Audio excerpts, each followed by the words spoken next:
5 in economics. In the previous classes, we have discussed about chapter 1 and the first part of chapter 2. So, chapter 1 was basically an introduction. It told us what is meant by economics and what is statistics. And finally, we discussed how statistics is going to help an economist. Right, statistics is about, tools and calculation, numerical data. What is it going to do in economics? So we discussed that how we are using the statistical tools.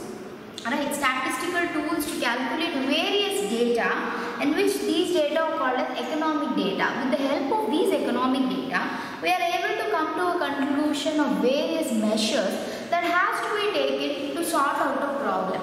Okay, those were called as policies. What were those called? Those were called as policies, and how these policies help us. Okay, how an economist comes to the end of this policy, how he or she frames it based on the help of various statistical tools. That was what we discussed in chapter 1, which was introduction. In chapter 2, we have started with data collection. Right, chapter 2 was collection of data, and we discussed about what is data. Then we discussed about the sources of data. Right, we discussed about sources of data, then modes of data collection, and then methods of data collection. Right, these were the various things that we have discussed: primary data, secondary data, and all those things. Then we discussed about modes of data collection. In that we discussed about personal interview, mailed interview, okay, and telephonic interview. All these three we discussed. Finally, we spoke about what is a pilot survey. A pilot survey is given, like we have framed a questionnaire. After framing a questionnaire, giving it to a test sample group is called as a pilot survey. Like a tryout, like to see what are the positives and negatives of the particular questionnaire that you have decided, or the following method, the mode that you have chosen, whether you have chosen the personal interview method or mailed interview method or telephonic interview method, how it is going to be helpful for you or not going to be helpful for you is what we discussed in the previous session. Right, what are we going to do? There is a small tabular column. I think I have told you to just go through it. We are going to just quickly recall what are the points that we have discussed about the three interviews, and we are going to discuss them on the basis of their pros and cons. That is their advantages and disadvantages. Talking about the personal interview method, the first thing is that it has highest response rate, because the interviewer is going to take the response of the respondent directly, face to face. Right, so the response is good. Right, it is easy. We are going to go directly to them. We are going to explain their question. We ourselves are going to mark. Even if they are not educated to the level of understanding your question, you are there. The interviewer is there who can explain the questions and get the respondent to respond the answer. Okay, respond the question, give the answer.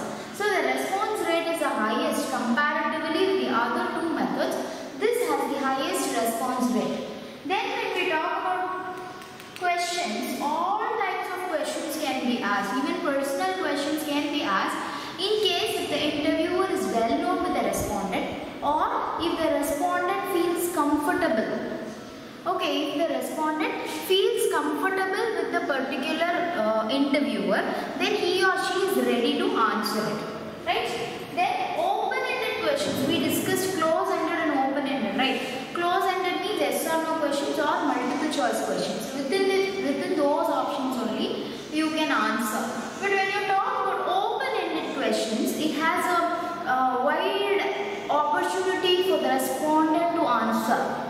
Okay, when you ask the question, I can answer in whatever way I want. Think, like when we just watch some movie reviews and all, they'll be asking the people who watch the movie, they come out, we just go and ask people from media, they go and ask like, how did you enjoy the movie, or what did you like in the movie? Is it like everybody gives the same answer? No, one person will say yes, it was nice. Another person will say that yeah, it was okay. Another person will say that the song was nice. Another person will say that the action part, the stunts were good. Another person would say that that particular hero or heroine has acted very well. That is an open-ended question. You get wide range of answers.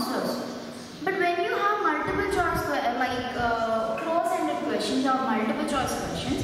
Did you like the movie? Yes or no? Okay, which do you think is the best part of the movie? Comical, okay, comedy, action part, sentimental. So you have to tick the options there. But whereas in personal interview, you can give open-ended question. You have the time, the interviewer, even if there is a long answer, the respondent gives a long answer, you know what to take out from it and you can write only the important point. Alright, then clarification of ambiguous questions. Ambiguous means what? Difficult questions. When you have questions that a normal layman cannot understand, if it is in technical terms, okay, when you talk about N95 mask, it's not that everybody can understand what is N95 mask. We just say N95, N95, N95. What is that? What is the meaning of it? Why is it called so? All these things are there. Technical details. So when the interviewer is in person with the respondent, he or she can explain it. See, this is that. Ambiguous things can be clarified so that the response rate is good and we can get the answers. Then, what are the disadvantages? Still, these many advantages are there. There are some disadvantages. What are they? It is most expensive. Why? You need a proper place to conduct this interview. And you need to pay an interviewer. Because a trained professional interviewer only will know how to question. How to get the respondents to answer. Right. How to, break down the question and ask. It will be a long question that is given in the questionnaire. The interviewer should first know how to, ask the question. And then only the answer will come out. Right. So, it is considered to be a very expensive method. And then possibility of influencing respondents. We saw in questionnaire, right, that we should not give alternative answers or leading questions, we say. What is that? Do you like this or that? Do you feel that this movie is like, that particular part is too much? Or when you talk about products, do you think that the hand sanitizer, use of hand sanitizer will reduce the possibility of contagiousness of this particular virus? You should not give that. Okay? But when an interviewer takes it, they'll have that influence. Okay, I want this result. I want my product to be named as a wonderful product. So when I pose my question, the interviewer can pose it in a way that the respondent will answer in such a way. Like when I ask a question, instead of asking, what did you like about this particular product? I can ask like, how did you feel about the wonderful thing or wonderful application of this particular product? That is really nice. What did you feel about it? When you say like that, it is a proper influence done by the interviewer, which is not good for a personal interview or any kind of interviews. Why? Because it is whatever the interviewer feels, he or she will make the respondent say the same, which is definitely not good. Okay, that is why we say that that's a possibility of influence, which is a demerit. Then it is time consuming, because if there are 10 questions, it is not that everybody will answer with the same time. In case you have ambiguous question, you have to explain the question. Okay, and you are going to give open-ended question. So open-ended means a person can answer in one line or he or she might answer in 10 lines. It is time-consuming process because we are going to meet each and everybody individually. One by one we are going to meet them. So when it is a case, definitely it is considered to be time-consuming. Okay, we are going to talk about the next method of interview, which is called the mailed interview. What is it called? Mailed interview. And we are going to discuss the advantages and disadvantages. First one is, it is less expensive. Advantages, first one is less expensive. How it is less expensive? You are not going to reach one by one. You are just going to mail it. Only the postal charges are going to come for you. So definitely definitely it is less expensive. In case you can call it least expensive when you compare three methods. I have put it less expensive because we have one more method to compare. But actually when you compare the three, it is least expensive. Okay, and you can reach remote areas. This is the only method through which you can reach out to remote areas. That is, over personal interview, the respondent might not come to your interview location, or the interviewer might not be able to reach out that area. But in case of mailed interviews, definitely you will be able to reach out to the remote areas also. And then, no influence of the interviewer. No influence of the interviewer on respondents. There is nothing, nobody can influence the respondent because it comes in a mail. It is my wish to answer it when and how I require. There is nobody who is going to suggest me how to answer also. Hence, I call it a method where no influence is put upon the respondent. Okay, and then anonymity. What is this anonymity? In your poems, in English poems and all, you would have seen in few poems under the name of poet it will be written as anonymous. Anonymous means we don't know who wrote it. So likewise, in this kind of interview, you will not be able to know who answered it. Some people might prefer, in some controversial interviews, like kind of when you are talking about some controversial issue, some problematic issue that happens at present. Okay, when people would like to give their views, I want to give my views, but definitely I don't want to let my name out because it might lead me into some problem. Okay, in such a case, this is very good because it maintains anonymity. Here, there is no possibility of anonymity. The interviewer can be biased. He or she can tell that this person only answered in such a way. But here, that problem is entirely eradicated with the merit of maintaining the anonymity of the respondents. Okay, then it is best for sensitive questions. As I said, when you are discussing some controversial things, sensitive things, so many things are happening now, right? So when you talk about those sensitive areas, mailed interview is considered to be good. Is considered to be useful. What are the disadvantages? It is definitely disadvantage because it cannot be used by illiterates. Even though the rate of illiteracy has come down, but still there are people who can't read and write. How will you reach them out? How will you have them in your interview, in your questionnaire, in your survey? You can't do that. In the case of interviewer and interviewee, the respondent, you will be able to give it up. The interviewer can question them. They don't have to know, the respondent doesn't have to know to read and write. Directly they will understand the question, listen to the question, understand the question and read and just answer it. The interviewer can mark it. There is nothing like if people cannot read and write, they are,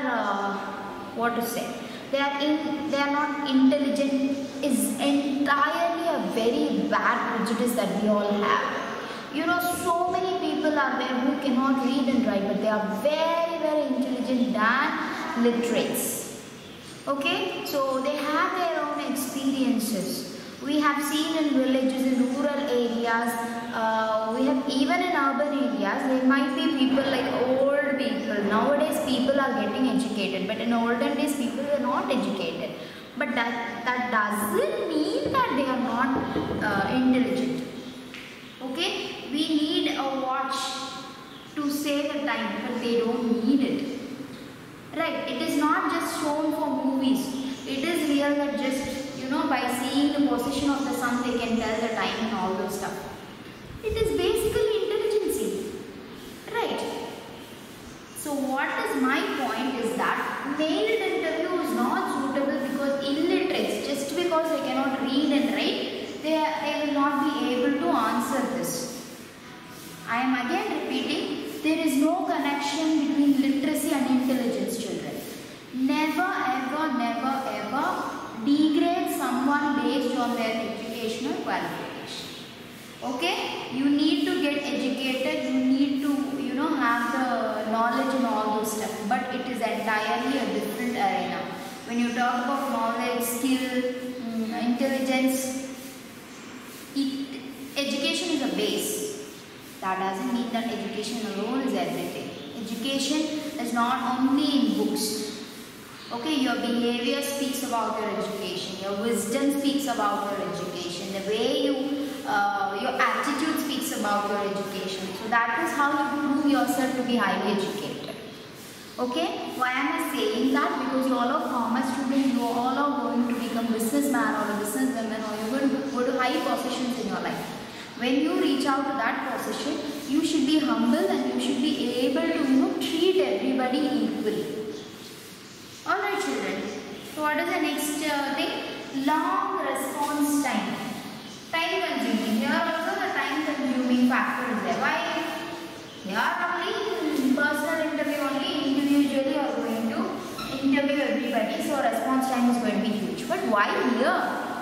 Why means you need time, because you are the mail should reach out to that particular respondent. The respondent should have time to answer your questions. Then again they have to immediately post it up. After that it should reach you. It is time consuming. And you cannot say that every respondent, as soon as okay, I received a questionnaire today, I immediately answered and immediately posted. It's not like that. They have their own personal things to do. Okay, they might not take the time immediately to answer your questionnaire. In that case, the response time is very much delayed. Alright, and next one is that ambiguous questions cannot be explained.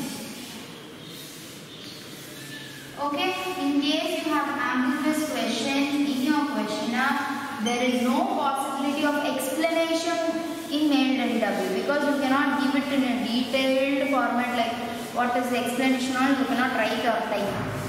So definitely this is going to be a disadvantage. Okay, in your book it is printed as does not allow explanation of unambiguous question, but it is actually ambiguous question.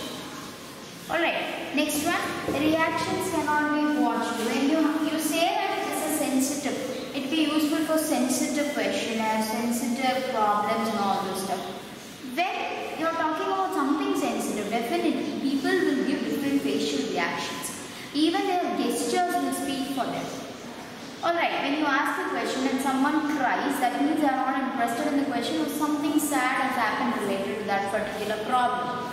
An interviewer should note down these points also, but here in mailed interview format it is not allowed. What is not allowed? You are not able to watch the facial reactions of the respondent. Alright children, what is the next one? We are going to talk about the telephonic interview. Alright. What are the merits and demerits of it? First one is that cost leniency first. So relatively low cost. Relatively means what? Comparatively. Compared to what? When you compare it with the personal interview, it is considered to be relatively of low cost.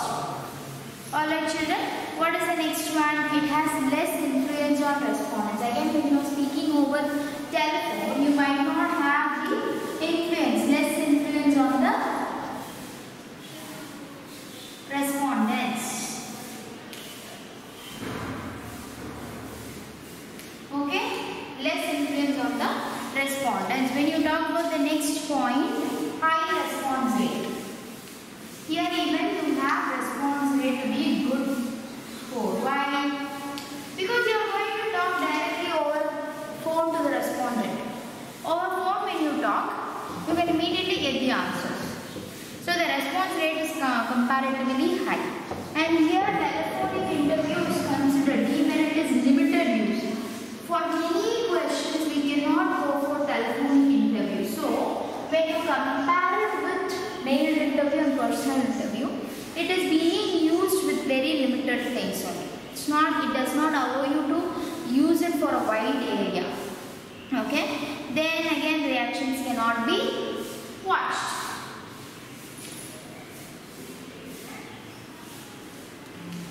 So reactions can't be watched.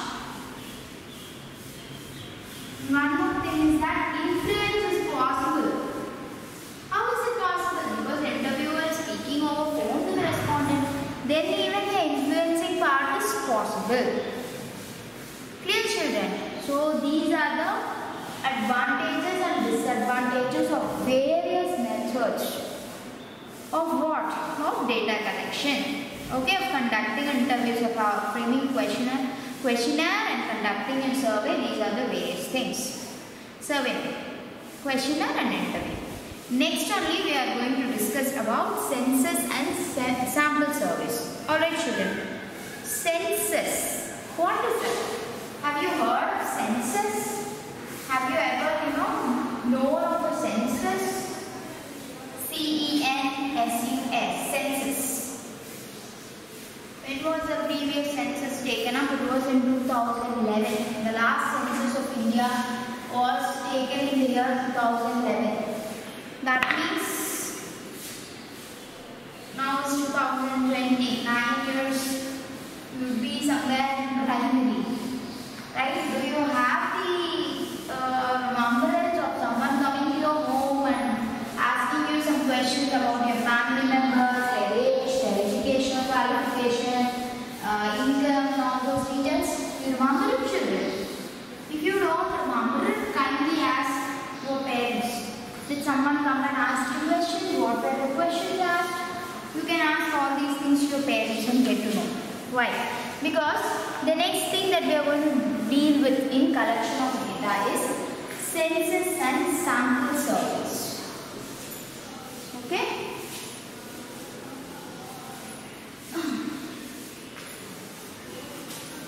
Census and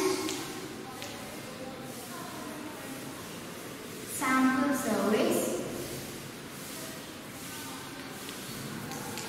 Alright, first let us talk about what is a census. Census is also called as complete enumeration. What is it called as? Another term to mention census is complete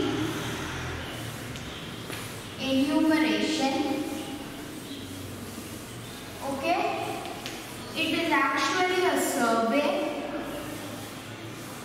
Okay, it is a survey which includes every element of population. It is basically about every element or aspect of population. Element in the case or aspects in what? Gender, age, name, educational qualification, income, how many people are employed in the family. All these things are called as the elements or the aspects. Okay? And this is also called the method of complete enumeration. Alright. Now what is it? It is actually taken, census is taken once in a decade. What is a decade? Decade is a period of 10 years. Okay? Decade is a period of 10 years. And what else? Some agencies are there. Okay, some agencies are there who are interested in taking census. Government agencies are there who are interested in taking census. Is it going to cover only particular area? No. It is going to have every area. That is, let it be rural or urban, it is going to cover all the areas and all the people. Census will take into account the entire population of a country. Okay, what are the various things it talks about? It talks about the birth rate, death rate, literacy, okay, employment opportunities, income, and all those things. Okay, and where it is published? It is published by the Registrar General of India. Registrar General of India, which is called the RGI. Okay, when was the last census taken in India? 2011. That means when is the next census? 2021. Okay, this is the last census taken in India. What do they basically do? These people come to our home, okay? They get to know, like each household is reached out. It is not that only one particular household or one particular district is reached out. Every single household is reached out, and they get information about people who live in the particular family, the head of the family, members, name of the members, age of the members, gender of the members, how many of them are employed, how many of them are studying. Okay, literates, illiterates, everything is taken into account, and based on the calculations that is made, they will be releasing it in the Register General of India, which is the RGI. Okay, they only publish it. Dear children, the results of census. We get to know this.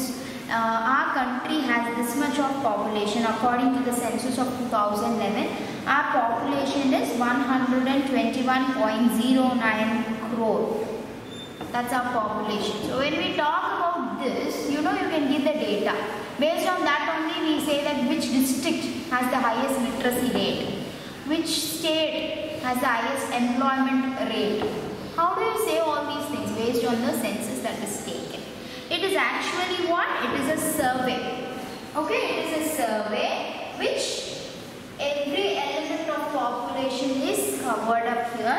And what else? It is taken once in a decade, that is in 10 years. Once in 10 years, there are many agencies who take it up, and it covers all the households. Every single household is covered. All the rural and urban areas are covered up here. And Register General of India publishes whatever data they have collected. They sum up it, they take the average, they will use the statistical tools which we will be discussing in future. And they will use all the statistical tools and they will be releasing the data. The previous census, the last census of India was taken up in 2011. We are expecting the next census in 2021. Alright, these are the various things, various details about census.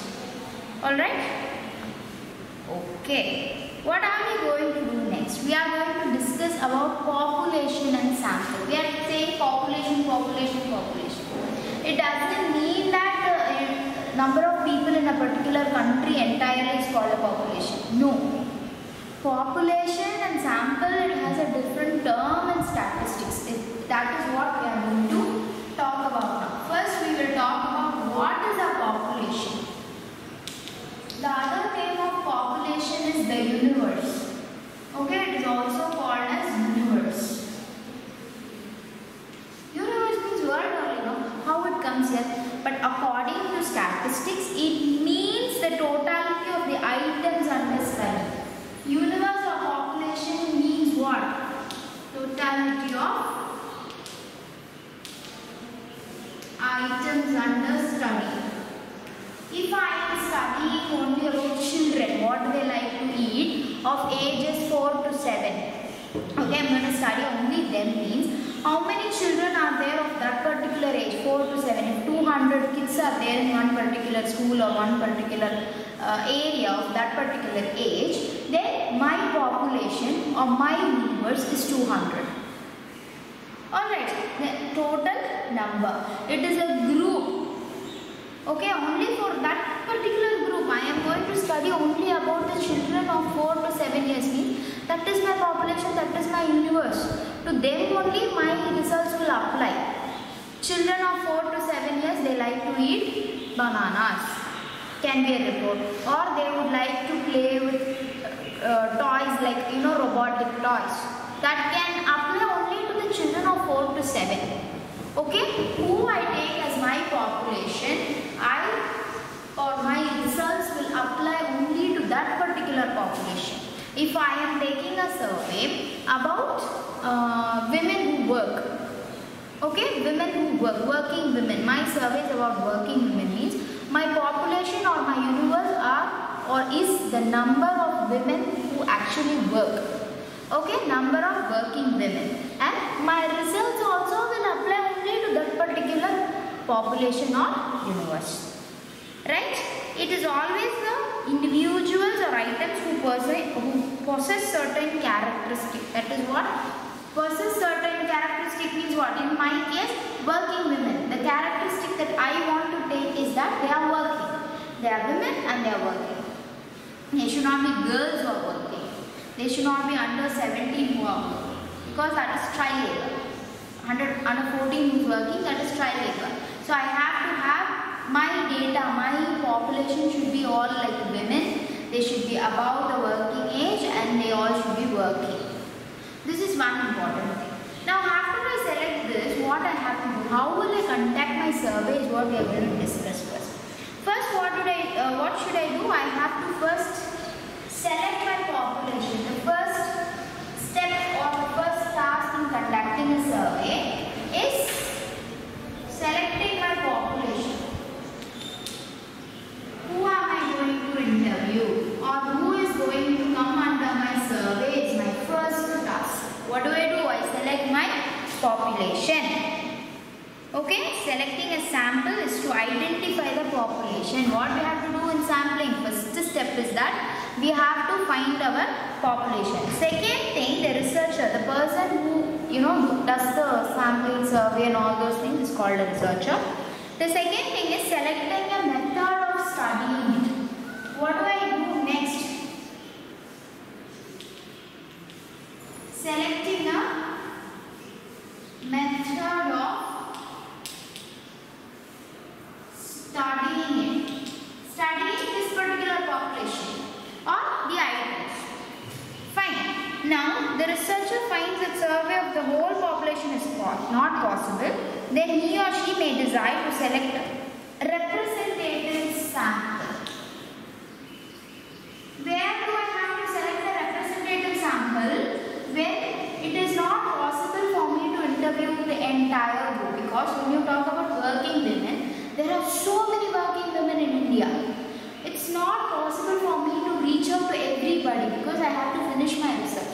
What do? I take a small sample which is called the representative sample. I can take one particular city or one particular district, or some women from this district, some people from that district. So I call it my representative sample. Okay, now what does a sample mean? A sample refers to a group or section of the population from which information is obtained entirely. What does sample mean? It is a selection of what? It is a selection or a section. It is a group or section. When you select, when you select a particular group or a section of the entire population. Population means what? The totality of items that you want to study of the entire population, from whom information is obtained.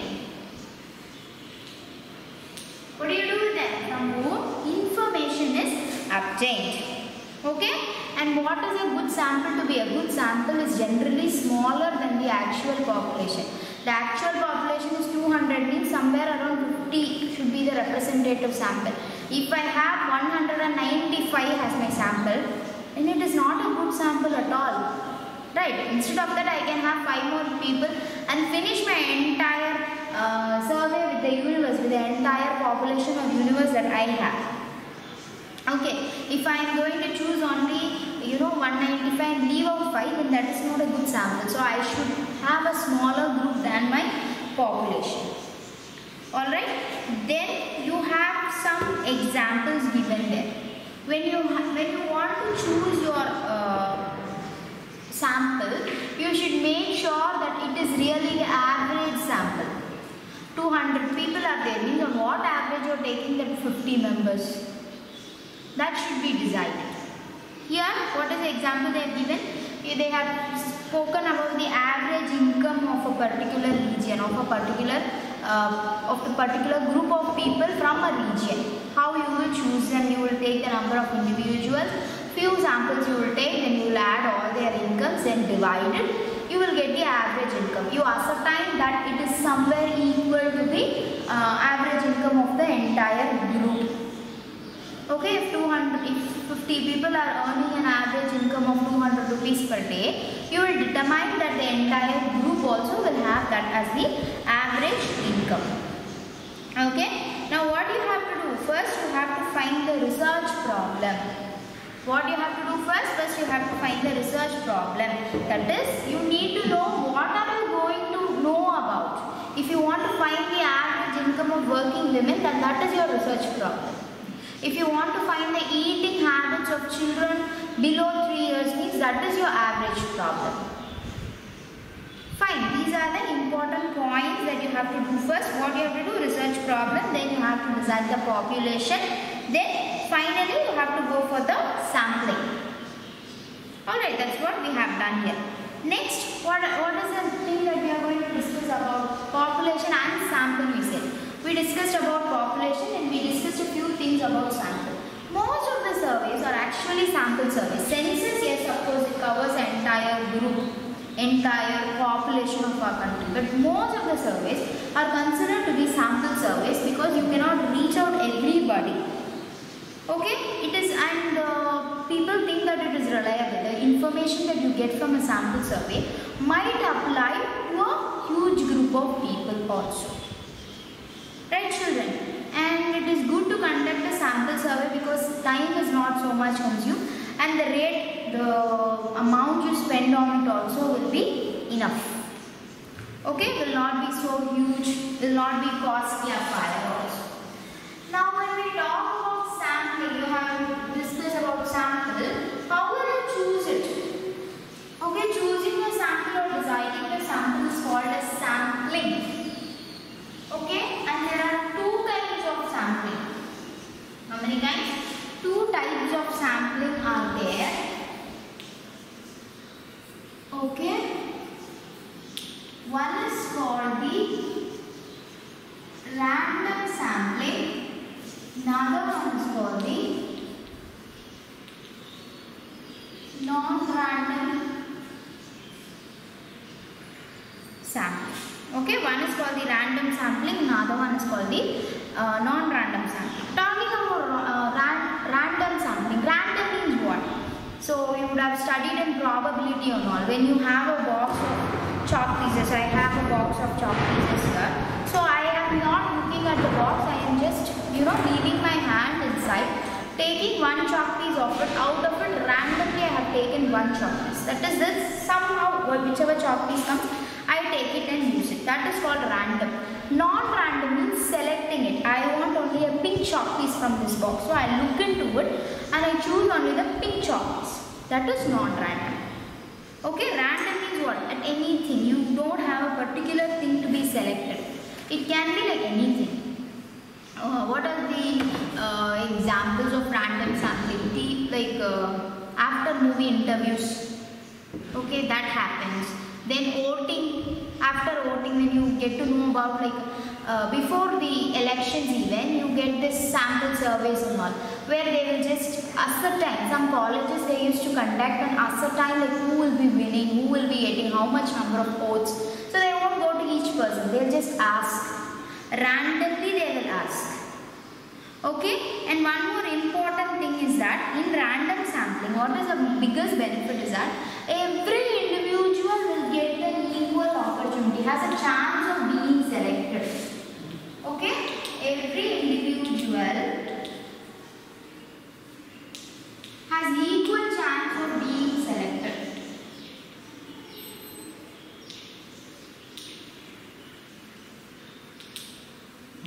Has equal chance of selection. How? What are we talking about here? What is that? It is, what does it mean? So you are just walking on the road, okay? They are coming in front of you and they are just going to ask you a question. They are somewhere at a long distance, you are seeing that someone is interviewing. As you are crossing, there is a chance that you may be selected or you might not be selected. There is a chance, right? that is there in random sampling, whereas in non-random sampling, the individual chance, it's not that every individual gets a chance. It is not that every individual would get a chance to go with this particular, selection process. Because in non-random sampling, I know these are the people that I am going to ask. I enter the classroom, first two benches are there, I want to ask questions. So I just choose this first two benches only is my, sample. I am going to ask them only. Means that is not at all a random sample. That is a non-random sample. Because I have fixed these two benches only should read today. Okay, their chance today to do it. It's a non-random sample. But when a teacher walks in and she has announced your oral test, everybody has an equal chance to be selected. Okay, time permits only 10 people, means nobody knows who are those 10 people. That comes under random sampling. One nice example of random sampling is exit polls. Okay, what is that exit poll survey? When people come out of voting booths, they just ask whom you have voted, and as per the answers given by the people, they just they'll decide that this particular person will win the election. That is about random sampling and non-random sampling. Here we have a judgment bias. That is, I will choose as per my convenience. First two benches only are very friendly with me. So I am choosing as per my convenience that they only will answer very well. What will the other children say? They will say, ma'am, you are looking partiality, you are taking partiality. You are only giving preference to them. That bias will come here in non-random sampling, whereas in random sampling it does not apply. Okay, that is one of the important things. And what is one more important thing? Here it is bias. Main thing is that here it's not that every individual has the chance of selection. Here every individual has a chance of selection. Here there won't be any judgment or bias, because as you come, I don't know. I don't know you. I don't know whether you will know the topic or not, but I give you the chance to answer my question. Here it will be entirely judgment based and biased. Based on the purpose that you want to give, you will be able to choose the sample group that you want to have. Alright children, what is the next topic that we are going to discuss? We are going to talk about sampling and non-sampling errors. Of course, errors are possible in everything. Alright, we might face sampling and non-sampling errors. What are those sampling and non-sampling errors? Errors means mistakes. That we are clear. How are we going to have the sampling and non-sampling errors? Is what we are going to discuss next. Okay?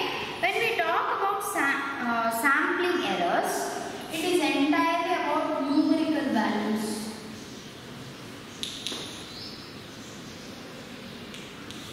We are going to take into account only numerical values, and first thing, they have two numerical values has two important characteristics. A population which consists of numerical values has two important characteristics. First one will be measured by central tendency, mean, median, mode. That method, that statistical tools can be used, or else you can use standard deviation, mean deviation, range. Another set of statistical tools can be used. Now the purpose of this sample is to get one or more estimate of the population parameters. Population parameters means what?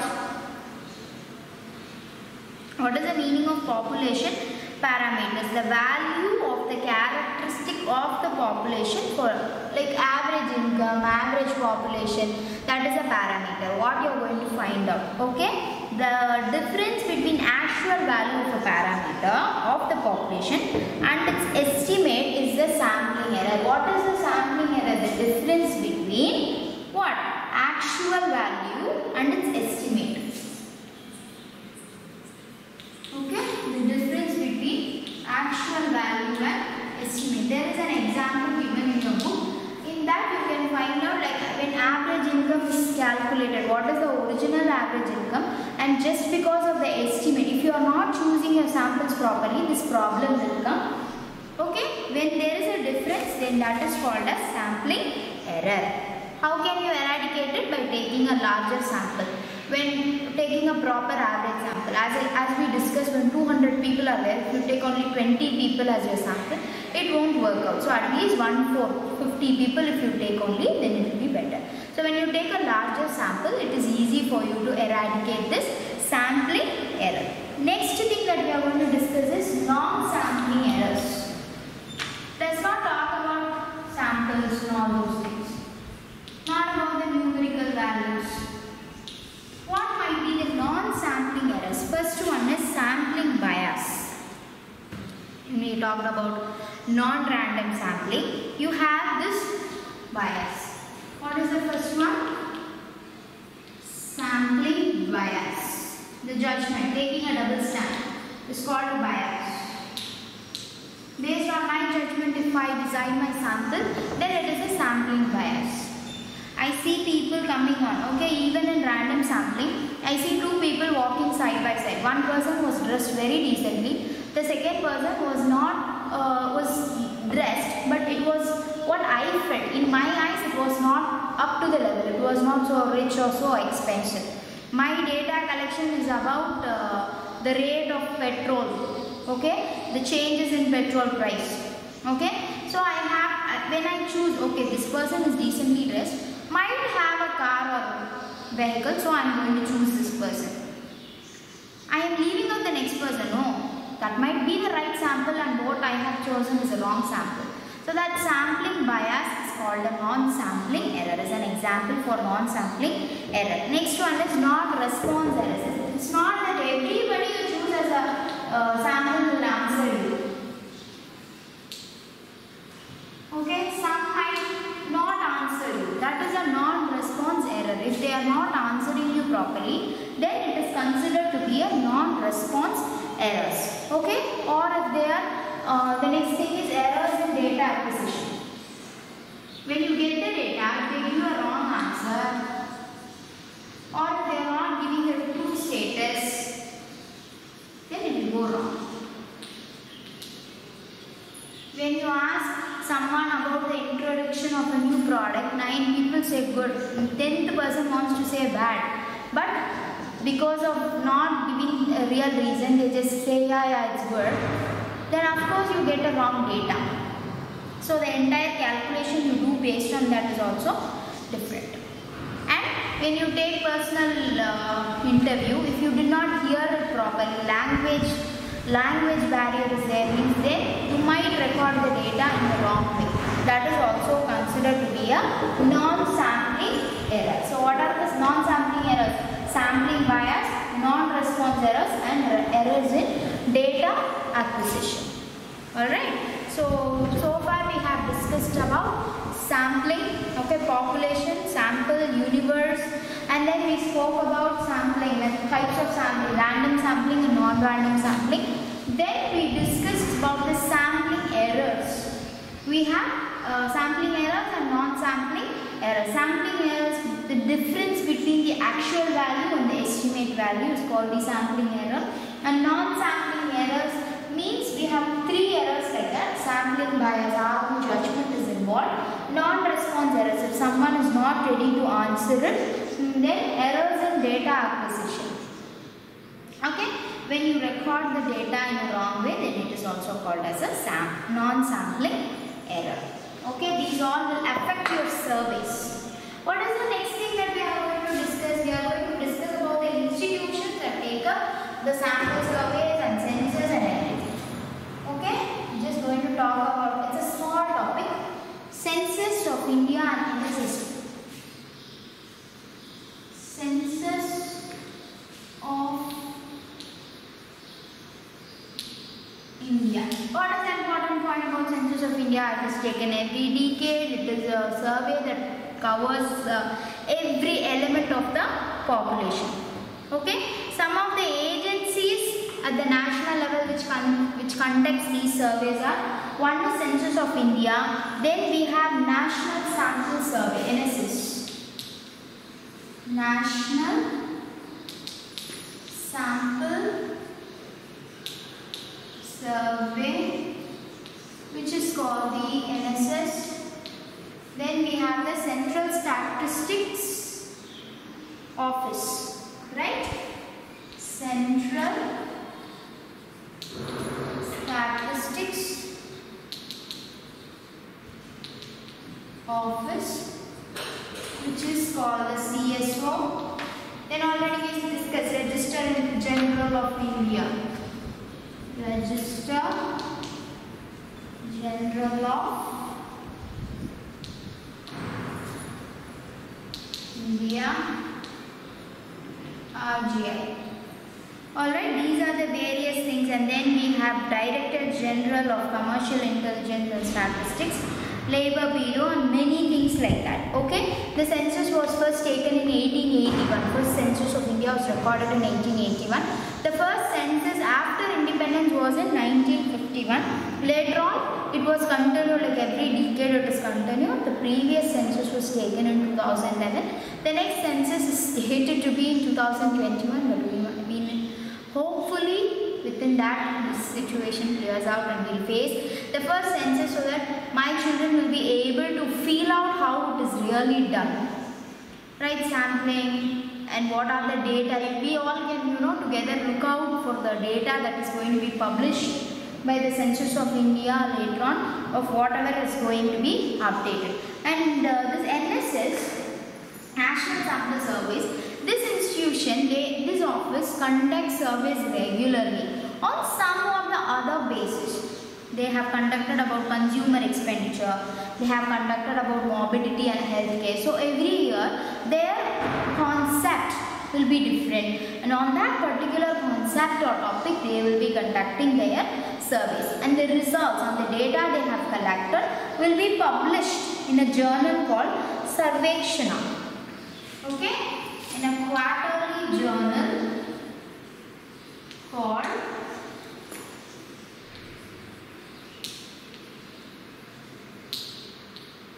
Sarvekshana. Okay, it is a quarterly journal. Clear, children? And who does this? NSS, that is the National Sample Survey. This institution, they will finish the survey and they will just present it. Okay, so what are the various things? This is the end of the chapter number 2. What are the various things we have discussed? We have discussed what is meant by data. It is generally in numerical terms, okay, and statistical data. And we have two data, primary data and secondary data. Primary data means directly collected from the respondent, first hand information. Secondary data means it is collected from some other source which has a primary data, something published in a website or government institutions. From the NSS, when you get some data, you use that data for your study, then it becomes your secondary data. Surveys can be conducted as personal interviews, mailed interviews and telephonic interviews.